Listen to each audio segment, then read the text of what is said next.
जिन्होंने पहले ही लोकतंत्र की हत्या कर दी हो। गांधी जी ने कहा है कि जिस व्यक्ति का साधन ठीक नहीं है उसका साध्य ठीक नहीं हो सकता। आज तो इस बात पे चिंतन होना चाहिए, इस बात पे बात होनी चाहिए कि बड़ौदा हल्का का विकास किसने किया है, कितना किया है, नहीं किया है तो क्यों नहीं किया है, आगे करेगा तो कैसे करेगा। तो यहाँ से जो व्यक्ति जनप्रतिनिधि चुन के जाएगा वो महत्वपूर्ण नहीं होना चाहिए जी। मेरे बड़ौदा हल्का के विकास को, मेरे बड़ौदा हल्का के मान सम्मान को, या मेरे बड़ौदा हल्का के महत्वपूर्ण विषयों की शहादत चढ़ाई जानी चाहिए। इन विषयों को लेकर यहाँ से भी एक ऐसा व्यक्ति चुन के जाना चाहिए कि जिसको बड़ौदा का प्रतिनिधित्व करते वक्त पूरे हरियाणा के अंदर उसको पहचान मिले। नमस्कार, मैं तान्या रोहिला और आप देख रहे हैं खबर आर्यावर्त। आज हम आए हैं बड़ौदा हलके में डॉक्टर जोगिंदर मौर्य जी से मिलने। सर, स्वागत है आपका हमारे चैनल पर। जी बहुत बहुत धन्यवाद, और आपके चैनल का भी बहुत बहुत धन्यवाद करता हूँ तान्या जी। सर, मैं आपसे आप ही के बारे में कुछ जानना चाहती हूँ कि आपने राजनीति को ही क्यों चुना। देखिए, ऐसा है कि राजनीति चुनने का विषय नहीं है। मैं विधि का विद्यार्थी हूँ, डॉक्टरेट हूँ लॉ में, और प्रोफेसर हूँ, कानून पढ़ाता हूँ बच्चों को। तो राजनीति तो एक ऐसा विषय है कि जिसके अंदर हर व्यक्ति की भागीदारिता है, भले ही कोई मना करे या ना करे। अगर आप राजनीतिक रूप से निष्क्रिय हैं तो भी आपकी भागीदारिता, आप निष्क्रिय हैं। राजनीति में भागीदारिता कर रहे हैं तो आप हैं ही हैं। अब मैं राजनीति में सकारात्मक भागीदारिता कर रहा हूँ सर। राजनीति चुना क्यों? मेरे दादा स्वतंत्रता सेनानी रहे, चौधरी मायरा, उनका देश की आज़ादी में बड़ा योगदान रहा है, तीनों स्वतंत्रता आंदोलनों में रहे हैं। मेरा बचपन से ही राजनीतिक चिंतन था, और उस वक्त हरियाणा की राजनीति में, हरियाणा की है नहीं पूरे भारत की राजनीति में कुछ ही नाम होते थे, उनमें से चौधरी बंसीलाल का नाम रहा है। और जब मैंने अपने राजनीतिक जीवन का आरंभ किया तो उस वक्त हरियाणा की राजनीति में चौधरी बंसीलाल जी की विकास पार्टी थी, हरियाणा विकास पार्टी, और कांग्रेस से बाहर आए थे। वहाँ से मैंने अपना राजनीतिक सफ़र शुरू किया था और बच्चा सा उसमें लग गया। 2004 में विकास पार्टी थी। अब पुराना कांग्रेसी परिवार था, दादा फ्रीडम फाइटर थे, तो विकास पार्टी कांग्रेस में आ गई। क्यों? पूरी की पूरी पार्टी आई थी कांग्रेस में, वैसे भी कांग्रेसी विचारधारा थी और परिवार भी कांग्रेसी था, दादा फ्रीडम फाइटर थे, पार्टी भी क्यों कांग्रेस में आ गई, तो मैं भी कांग्रेस में आ गया था उस वक्त। जैसे कि हम सब जानते हैं, अभी आप बाय प्रोफेशन एक लेक्चरर हैं सर, तो आपने प्रोफेसर लाइन को छोड़ करके राजनीति में आना ही क्यों चुना? छोड़ा नहीं है, छोड़ा नहीं है। आपने वर्तमान समय में भी, अभी आप अपने प्रोफेशन से जुड़े हुए हैं, लेकिन उसके साथ साथ आपने राजनीति को चुना, कुछ उद्देश्य। हाँ, आप देखिए, देश को जब आज़ाद हुआ देश, और इस देश की राजनीतिक दिशा निर्धारित होनी थी, इस देश में लोकतंत्र की स्थापना हुई, तो इस देश की अगुवाई करने वाले कौन लोग थे? पंडित जवाहरलाल नेहरू। भाई प्रोफेशन क्या थे? एडवोकेट थे। डॉक्टर राजेंद्र प्रसाद एडवोकेट थे।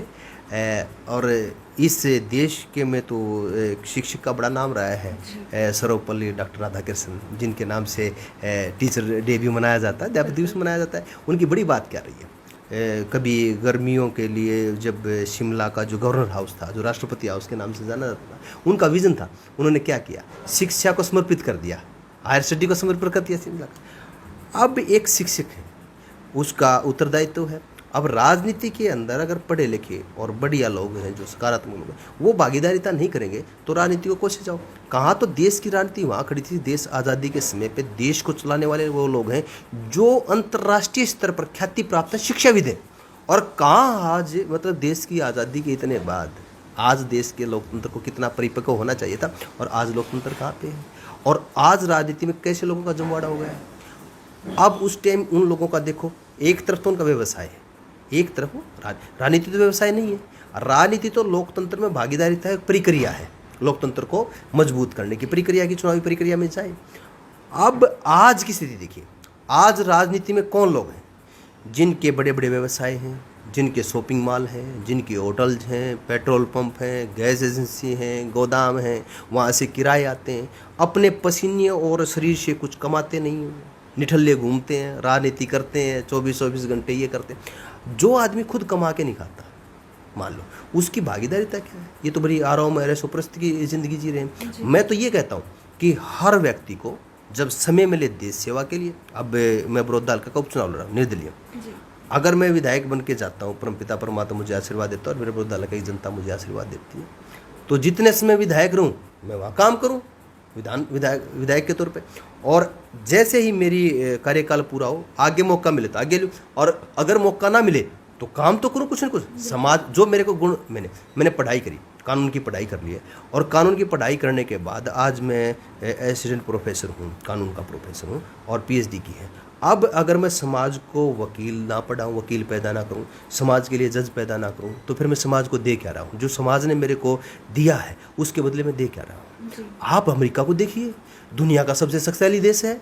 बराक ओबामा दुनिया के शक्तिशाली व्यक्ति हैं, राष्ट्रपति पद से उतरते हैं, सूटकेस में कपड़े डालते हैं और रेस्टोरेंट में नौकरी करते हैं। लेकिन अब हम विकास में और तरह तो अमेरिका की, उनके देशों की बात करते हैं, लेकिन राजनीतिक सारी तरह की बात आती है तो हम नकारापन की। हमारे यहाँ पे जो उदाहरण है वो उदाहरण क्या है? उनके काम पूछो। इन लोगों से आप भी पूछ लिया करो एक आध बार, जब ये लोग मिले, जी आपका काम धंधा क्या है, और ये बता पाए। इनके अंदर गुण दिए हैं, जो चीज़ें समाज से ले, ये समाज को दे क्या रहे हैं? ये समाज को निठल्लापन दे रहे हैं और कुछ नहीं दे रहे। ये तो बहुत बुरा चेहरा हो रहा है राजनीति का। राजनीति में तो आना ही ऐसे लोगों को चाहिए जो व्यक्ति अपने मन वचन कर्म से या मस्तिष्क से जो परमपिता परमात्मा ने उसको किसी भी प्रकार का सामर्थ्य दिया है, उस सामर्थ्य को समाज हित में प्रयोग करता हूँ। आज मैं, मेरे बच्चे की, जो मेरे परिवार की जीविका है वो किस काम से चल रही है?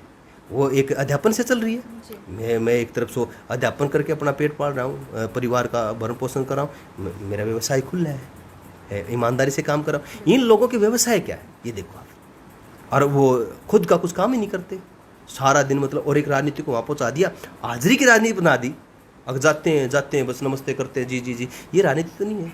विकास की बात नहीं करते, चिंतन की बात नहीं करते, राजनीतिक सूचिता की बात नहीं करते। इनको देखो कहाँ तो जेलों में भी हमारे जितने भी वो है, हमारे स्वतंत्रता आंदोलन में अगवा नेता रहे, सब ने किताबें लिखी, सब ने समाज को कुछ न कुछ लौटाया है। ये कर क्या रहे हैं? ये तो हमें सोचना और समझना पड़ेगा। और मैं तो आह्वान करता हूँ, मतलब आर्यवर्त चैनल के माध्यम से, आपके चैनल के माध्यम से आह्वान कर रहा हूँ पूरे देश को, कि हर पढ़े लिखे व्यक्ति को, हर सकारात्मक व्यक्ति को, हर सजग व्यक्ति को राजनीति करनी चाहिए। लोकतंत्र की स्थापना इसी उद्देश्य को लेके की गई थी, और इस उद्देश्य को तभी पूरा किया जा सकता है जब हम लोकतंत्र को सामर्थ्य करें, लोकतंत्र की शक्ति बढ़ाएं। और लोकतंत्र के शुचिता और स्पष्टता जब आएगी लोकतंत्र के अंदर, जब सार्थक और पढ़े लिखे और बढ़िया आदमी इस लोकतंत्र में भागीदारिता करेंगे। जी। अभी मेरा जो सवाल है आपसे, अभी पिछले कुछ टाइम से आप राजनीति में आए हैं और दौरा भी कर रहे हैं बड़ौदा हलके का, तो आपको क्या लगता है कि जनता की क्या अपेक्षाएं हैं यहाँ के उम्मीदवारों से? पहली बात तो मैं कुछ दिन से राजनीति में नहीं आया हूँ। मैं तो जब से मैंने होश से मरा तब से राजनीति में हूँ। ये अलग बात है, लोगों ने चुनाव लड़ने को राजनीति मान रखे। एक बात, मैं इस उपचुनाव में हूँ। ये जो उपचुनाव है बड़ौदा हल्का का, इसमें मैं पिछले 3 महीने से भी ज़्यादा अधिक समय हो गया है, मैंने इस उपचुनाव में आके ये घोषणा कर दी कि मैं किसी पार्टी से टिकट मांगने नहीं जाऊंगा, और मैं निर्दलीय के तौर पे हूँ। क्यों हूँ? क्या कि आज समस्या क्या हो गई है, मुझे आपको जान के आश्चर्य होगा, ताज्जुब होगा कि मैं किसी भी राजनीतिक पार्टी की आलोचना नहीं करता। राजनीतिक पार्टी की एक विचारधारा होती है। अब कौन सी विचारधारा ठीक है, कौन सी गलत है, ये तो कोई नहीं कह सकता। ये तो सबके अपने अपने क्लेम हो जाएंगे कि मेरी विचारधारा ठीक है। लेकिन सवाल ये नहीं कि किसकी विचारधारा ठीक और गलत है। सवाल देश के सामने ये खड़ा हो गया है कि जो लोग जिस दल की राजनीति करते हैं, क्या वो लोग उस राजनीतिक विचारधारा के साथ है या नहीं है। अब दलों में जो भी लोग राजनीति कर रहे हैं वो अपने ही दल की विचारधारा के साथ नहीं है, किससे मांगने जाएं। इसलिए मैंने समाज में कहा कि मैं इस बात को नहीं, प्रक्रियाएँ जो हैं उम्मीदवार के चयन की जो प्रक्रिया है, अब लोकतांत्रिक व्यवस्था में लोकतंत्र को स्थापित करने के अगर पहला कोई निकाय है चुनावी प्रक्रिया का, प्रभावी निकाय जिसको हम बात करें, वो है राजनीतिक दल। उसकी एक विचारधारा है। जब पार्टियों में, दलों में ही आंतरिक लोकतंत्र नहीं है, उनके अंदर ही लोकतंत्र नहीं है, तो जो राजनीतिक पार्टियां आगे चुनावी प्रक्रिया को संभालेंगी, चुनावी प्रक्रिया में भाग लेंगी, वो लोकतंत्र को स्थापित कैसे करेगी? वो जिन्होंने पहले ही लोकतंत्र की हत्या कर दी हो। लोकतांत्रिक व्यवस्था का है, मत है, विचार है, चिंतन है, सोच है। क्या किसी भी दल में संगठन के चुनाव हैं वो लोकतांत्रिक प्रक्रिया से होते हैं कि नहीं होते? एक सवाल। दूसरी बात, जब ये उम्मीदवारों का चयन करते हैं, क्या उसकी लोकतांत्रिक प्रक्रिया है कि नहीं? जब उनके आंतरिक प्रक्रिया में ही लोकतंत्र के प्रति प्रक्रिया में ही लोकतंत्र नहीं है, तो जो अंतिम, गांधी जी ने कहा है कि जिस व्यक्ति का साधन ठीक नहीं है उसका साध्य ठीक नहीं हो सकता। इन लोगों के साधन ठीक नहीं है। हमारे लॉ में 2 प्रकार के फॉल्ट बताते हैं। एक होता है सबस्टांटिव, जिसको हम कहते हैं कि मूल रूप से विकार होता है, और एक होता है प्रक्रियात्मक रूप से विकार। अब इनके मूल रूप में भी विकार आ गया है और इनकी प्रक्रिया में भी विकार आ गया है। इसीलिए तो मैं बड़ौदा हल्का के उपचुनाव में एक समय आया था। उपचुनाव जो होते हैं वो किसी भी विधानसभा क्षेत्र के लिए अच्छे नहीं होते तान्या जी। क्यों नहीं होते अच्छे? एक तो जो राजनीतिक एक्टिविज्म है वो उसको बहुत ज़्यादा वातावरण को वैसा दूषित कर देते हैं, बहुत ज़्यादा। दूसरा क्या है, धनबल का ज़्यादा प्रयोग होता है, चाहे कुछ भी कहते रहे, धनबल का बहुत ज़्यादा प्रयोग होता है और युवा को गुमराह किया जाता है। युवा सबसे ज़्यादा ऐसा होता है जिसको गुमराह किया जाता है। मुझे लगा कि इस समाज से निकला हूँ, मैं मेरे हल्के की किस प्रकार से सेवा कर सकता हूँ। मैंने सोची इस चुनाव के माध्यम से, इस चुनाव के उससे, अगर आदमी यूँ कहता है कि ये करो वो करो और वो खुद उम्मीदवार बन के उस को जिए उस सिद्धांत को और उस सिद्धांत के बाद में चिंतन और विचारधारा लोगों के बात करे तो एक मुद्दा बनता है, बात बनती है। मैं बड़ौदा हल्का के उपचुनाव में आ गया और इस उपचुनाव में आके मैंने एक बात कही कि उपचुनाव है भाई, ये सामान्य चुनाव तो है नहीं। इस उपचुनाव में इतनी सी तो बात है कि एक विधायक हमारा जो है वो नहीं रहा है, उसका देहांत हो गया। उसकी जगह पे बचे हुए समय के लिए एक व्यक्ति को चुन के जाना है।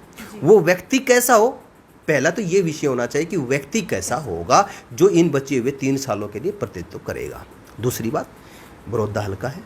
अब जब सामान्य चुनाव होता है तो और तरह की बातें होती हैं, विषय होते हैं, बड़े चुनाव होते हैं, ये चर्चाएं होती है किसी सरकार बनेगी किसी की नहीं, राजनीतिक पार्टियों को कोसा जाता है। लेकिन उपचुनाव में तो सिर्फ और सिर्फ उसी हल्के की बात होनी चाहिए। संयोगवश यहाँ पे चुनाव हो रहा है। अब विषय क्या है कि 1967 में ये हल्का बना था, 1967 में अस्तित्व में आया हरियाणा के साथ ही। 1967 से लेके आज तक इस हल्के में विकास के नाम पे राजनीतिक भेदभाव ही हुआ है। सिर्फ इस हल्के की किसी ने सुध नहीं ली और सभी पार्टियों की यहाँ पे सरकारें रही हैं। आज तो इस बात पे चिंतन होना चाहिए, इस बात पे बात होनी चाहिए कि बड़ौदा हल्का का विकास किसने किया है, कितना किया है, नहीं किया है तो क्यों नहीं किया है, आगे करेगा तो कैसे करेगा, और बड़ौदा हल्का का जो प्रतिनिधित्व करेगा इन मतों का, 1,70,000 मतों का को प्रतिनिधित्व करेगा, वो व्यक्ति कैसा होगा। मैं कानून का PhD हूँ, किसानी खेती किसानी का एक एक काम मैंने अपने हाथ से किया है। मेरे पिताजी शिक्षक हैं, मैंने 12 साल वकालत की है। आज अध्यापन कर रहा हूँ, उच्च शिक्षा का अध्यापन कर रहा हूँ। विश्वविद्यालय में छात्र राजनीति की है। अपने टाइम में लॉ डिपार्टमेंट के अंदर मैं लॉज का चेयरमैन रहा हूँ। एक छात्र सभा होती थी, DYW कमेटी होती है, डिपार्टमेंट यूथ वेलफेयर कमेटी, उसका मेंबर रहा हूँ। आज भी जो विश्वविद्यालय की एलुमनाई एसोसिएशन जो पूर्व छात्र है सभा होती है, उसका मैं इलेक्टेड जो हूँ सह सचिव और कोषाध्यक्ष हूँ। विश्वविद्यालय की विभिन्न संकायों में रहा हूँ। बचपन से NSS में, मैं NSS मैंने 6-7 साल तक NSS में सेवा की है और यूनिवर्सिटी का बेस्ट डिबेटर रहा हूँ।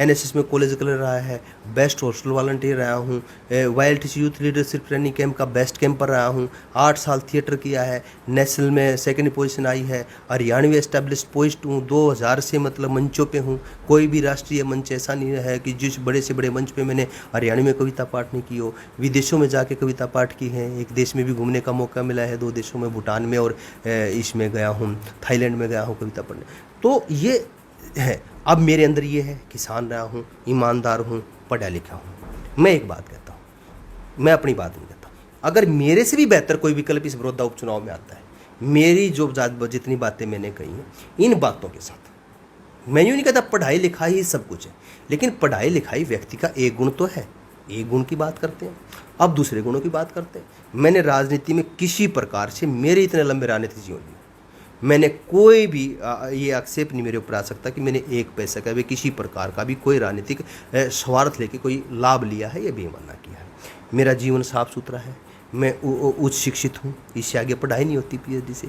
मैंने विभिन्न सामाजिक उनमें काम किया है, सामाजिक उतरता तो इस हल्के में विधानसभा के चुनाव में आने से पहले अब तक मैं 40 से ज़्यादा गांव के, 54 गांव में, कुछ गांव तो बीच में रह गए, 40 गांव की कहानियाँ की हैं कि कौन सा गांव कैसे बचा, इस गांव में क्या क्या सुविधाएं हैं, क्या क्या होना चाहिए, क्या क्या दिखते हैं, वो कैसी होंगी, इस गांव में से लोग जो निकले हैं उनका कौन कौन महत्वपूर्ण व्यक्ति हैं, गांव की सभ्यता को, संस्कृति को, खेती को, किसानी को, पूर्ण रूप से गांव देहात का क्षेत्र है, पूर्ण रूप से खेती किसानी का क्षेत्र है, इसकी समस्याएं और क्षेत्रों से अलग हैं, उन समस्याओं का किस प्रकार से निराकरण होगा, कानून बनाने में क्या प्रक्रिया होगी, मैं कानून का विद्यार्थी हूँ, कानून पढ़ाता हूँ, पंचायती राज को पढ़ाया है, पीपल रिप्रेजेंटेटिव एक्ट पढ़ा है, तो मुझे ये पता है कि एक विधायक के कर्तव्य, मैं तो अपने भाषणों में भी एक बात कहता हूँ, मैं बड़े वादे और वो बातें नहीं करता।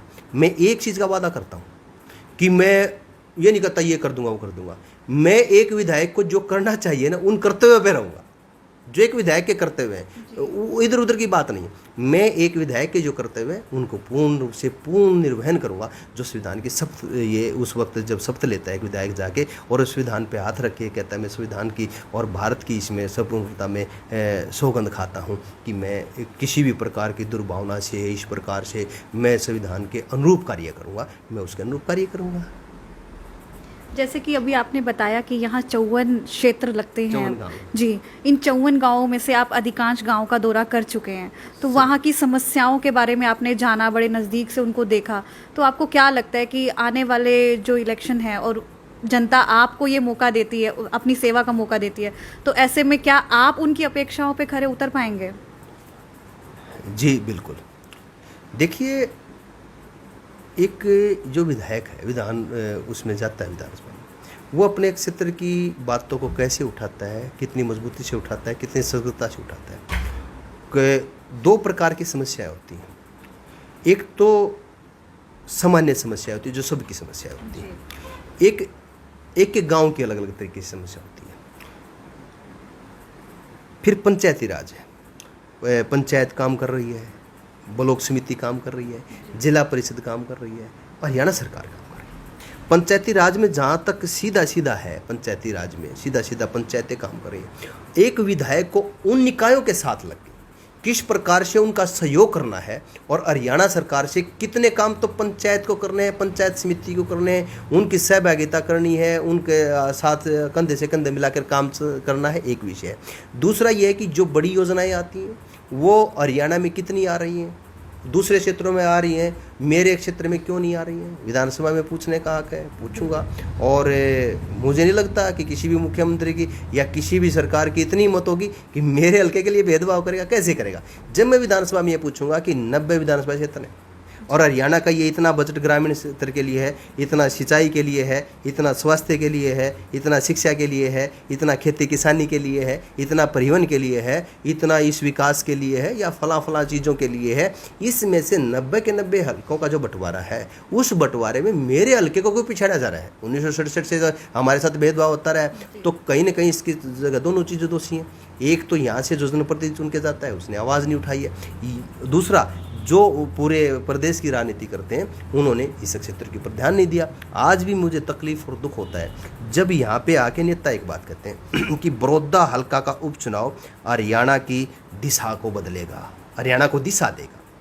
अगर हमारा बड़ौदा हल्का का उपचुनाव इतना महत्वपूर्ण है तो यहाँ से जो व्यक्ति जनप्रतिनिधि चुन के जाएगा वो महत्वपूर्ण नहीं होना चाहिए जी। ये नारा तो फिर ये 20 दिन के लिए नारा हो के चला जाएगा कि उनको तो दिशा भी दे देंगे, बड़ौदा हल्का उपचुनाव किसी की सरकार बनाएगा, किसी की बिगाड़ेगा, किसी को सरकार में लाएगा, लेकिन उसको बड़ौदा हल्का में क्या मिलेगा?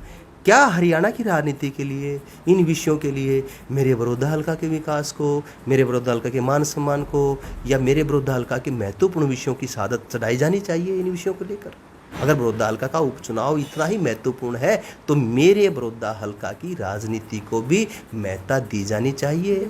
यहाँ से भी एक ऐसा व्यक्ति चुन के जाना चाहिए कि जिसको बड़ौदा का प्रतिनिधित्व करते वक्त पूरे हरियाणा के अंदर उसको पहचान मिले, वो इतना चिंतनशील हो, पढ़ा लिखा हो, सामाजिक हो, अच्छा हो, तो ये ऐसा व्यक्ति चुन के जाना चाहिए।